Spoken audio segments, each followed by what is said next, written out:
Welcome to week 46, getting to the business end of things now, and this week we go right into my sweat test results, look at my hydration plan, and back that up with some serious riding because of my increased FTP, which almost killed me this week, and all of the usual things that we'll get into. So enjoy this video and we'll see you soon.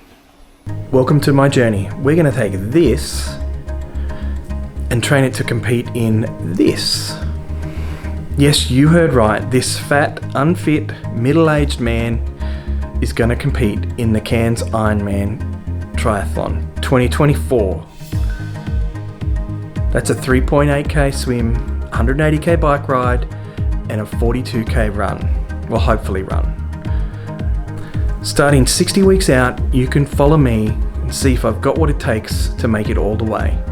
Every week we'll have a new episode and you can see the highs and lows, all the tears, all the blood, all the sweat, and there'll be lots of sweat. I hope you join me and enjoy this video. Don't forget to like and subscribe if you do. We'll see you soon.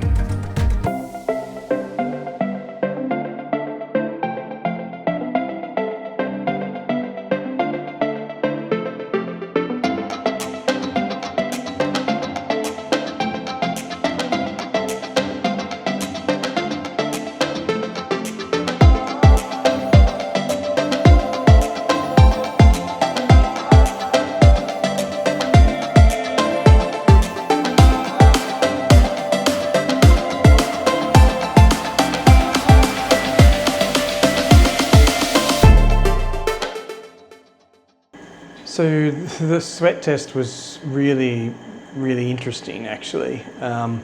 Basically, they put this little device on your arm and I actually don't know what it does. Mark did explain it to me, but I don't remember all the details. And the bottom line is that it accurately measures exactly how much sodium there is in your sweat.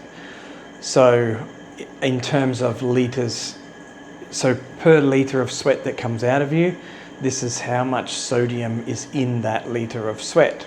So there are two parts to the sweat test. The first part I had already done, which was measuring your body weight before and after you exercise. So, you know, naked to naked, so to speak, which I will continue to do it, although all the research suggests your sweat level doesn't change, but I want to do it more just to get a bigger pool of data. But currently the graph shows 1.7 litres of sweat per hour on average, although I am a bit higher in runs than what I am in a ride, so that's an average amount. In a run, I'm closer to 2 litres, in a ride, closer to 1.5. So again, I want to narrow that data down so I know exactly what my levels are. But it's really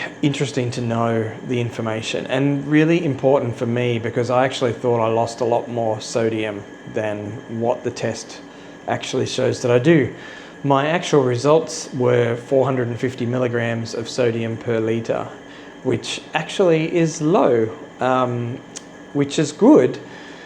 However, that still means that if I'm running for an hour where I lose 2 litres of sweat, then that means I've lost, close to 1,000 or 900 milligrams of sodium. So thankfully, I don't have a high sodium loss rate. Otherwise, I would be trying to get a lot of stuff into me.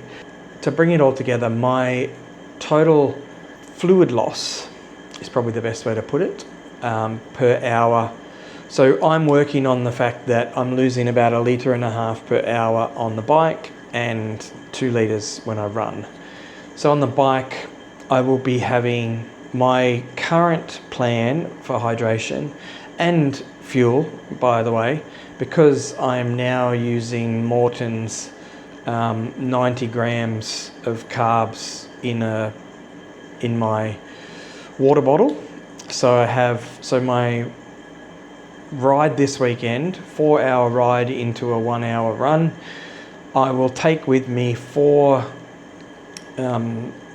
600 ml plus, well, a couple of them are 700 mils, 4 drink bottles that have Morton's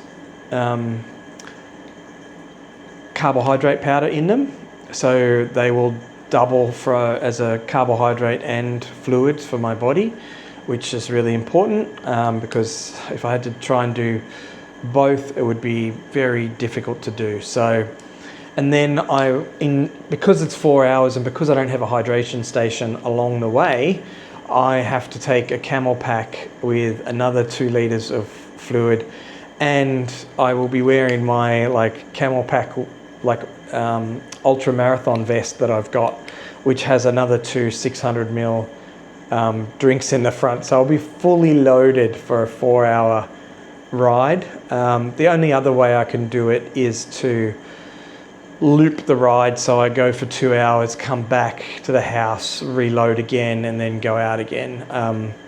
I will probably have to do that when I get to 5 and 6 hour rides, but for a 4-hour I can load up enough to get the job done.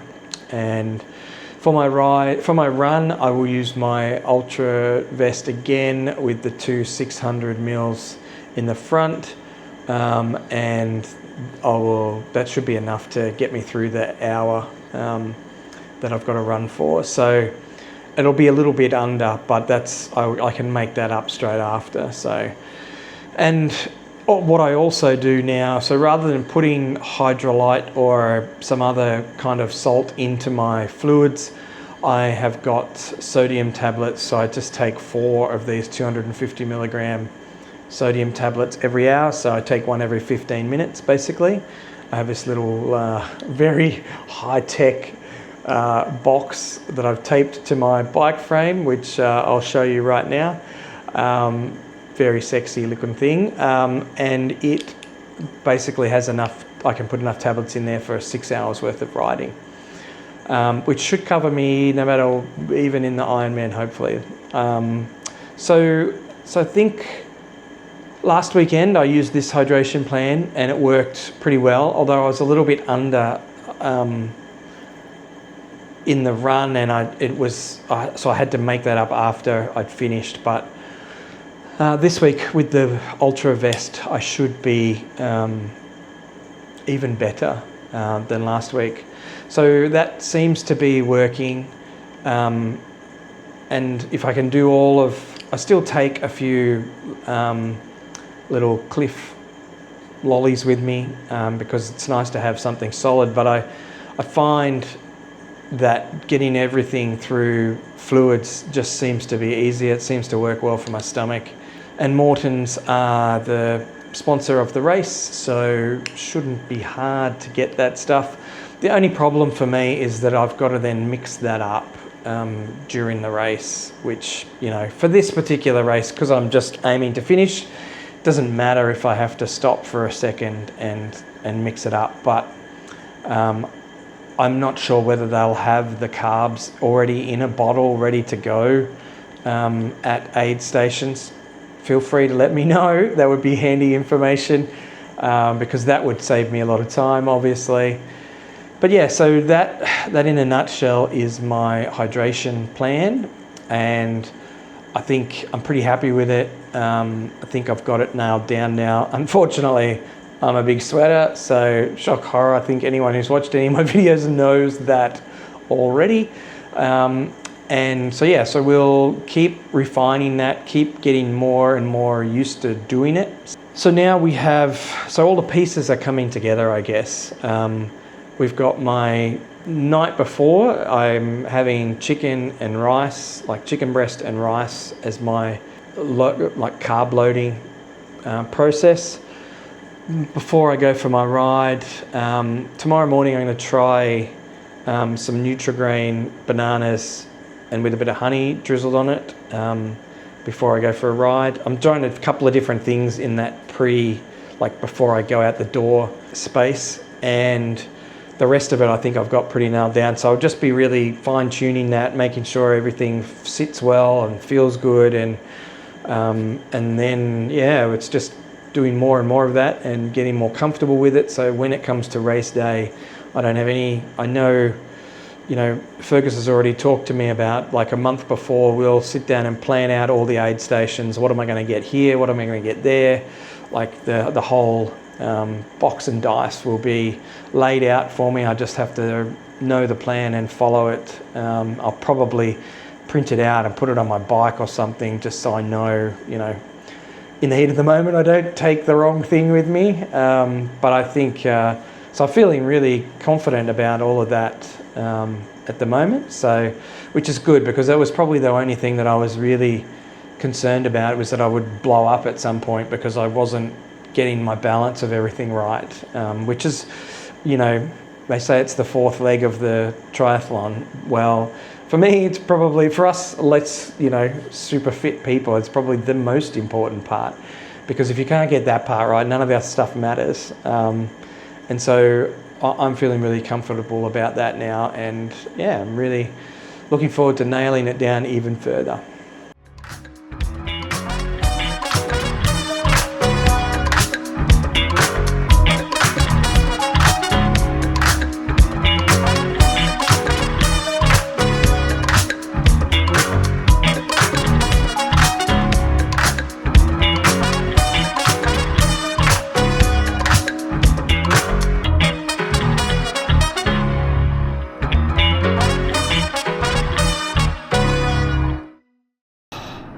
Well, that was a little disappointing.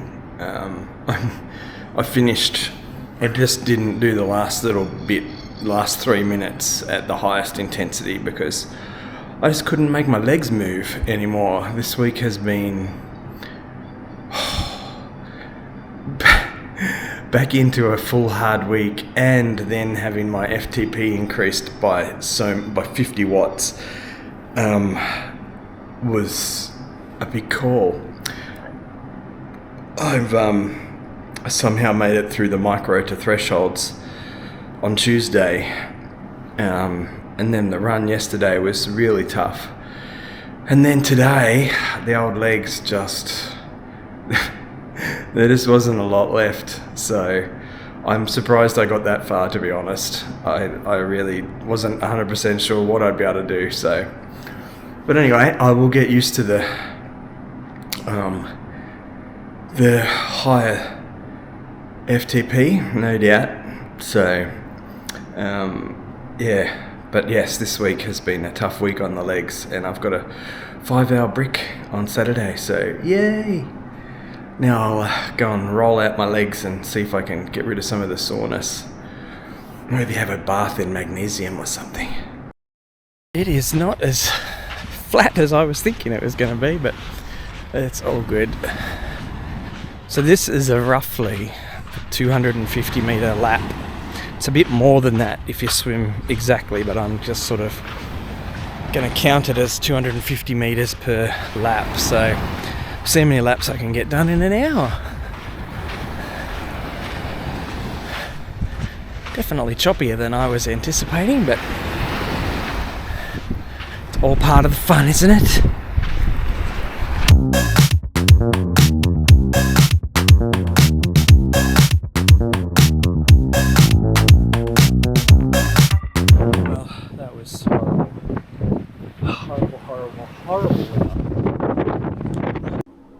It's break time. Doom, doom, doom, doom, doom. That's not really funny, but anyway, I've got all my gear on. I feel quite cool, actually. This cold water is keeping me cool, but we'll see how long that lasts. So anyway, I am out of here for my 5-hour break, and I'll see you a bit later.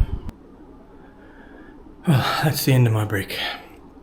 4 hours, 104 kilometres or something, and on the bike, and then 1 hour run, 7.35 or 7.4 kilometres. It was a little bit too hot to go out and do my run outside today. I should have really gone to the treadmill, but you know, I'm stupid. So I cooked myself a little bit. I'm going to go and try to cool down now? Not really. It's the next day now. I had a bit of a meltdown yesterday after my 5-hour brick. Actually, the brick itself went really well. The run ended up at 7.5 kilometers in the run, and legs and everything felt really quite good after that. But it's amazing. It's an hour later in the day when I went for a run than it was the week before, and obviously a bit hotter, and just cooked me, and I ended up with a bit of heat stroke, heat stress. I don't know. It was definitely the only thing I do know now is it wasn't dehydration, and it wasn't a lack of salt. So I know it was heat related. My body obviously doesn't enjoy overheating, and so we're slowly working out all of the bits and pieces, but yesterday was a bad one. Anyway, I won't go into details about that. No one needs to know the horrors of that. But the good news is that I, did a 100k ride, 104k, 7.5k run, and it's actually the next morning. It's like 5 o'clock in the morning, and my body feels really good. So I think if we can fix the heat side of things, and make sure I don't overheat when I'm exercising, then I think I've got all the other stuff worked out. So there's always a bright side to these things. So this wraps up this video anyway, and sorry for the not a lot of footage of the brick, but had some camera problems in there as well. So, but that's all good. Next week, another big week, no doubt. I hope the sweat test information is helpful for people. It was really worth doing, and if you're gonna do something like an Ironman, I would highly recommend getting in and getting a proper sweat test done, so you know what your formula is for making sure that you're not going to blow up because of salt or sweat. So really, really worthwhile. And certainly for me, it's really helped me to feel, not only to figure it out, but to feel confident about it, which is the other side of it. You don't want to be second guessing everything. So I hope you enjoyed this week's video. A little bit of a different ending, but we will be back again next week. We are going to dig more into what will be coming up, the future, what's going to happen between now and the actual Ironman itself, and getting into some of the more planning details, I guess would be the right way to put it. So I hope you enjoyed this video. Don't forget to like and subscribe, and as always, make sure you take the next ride.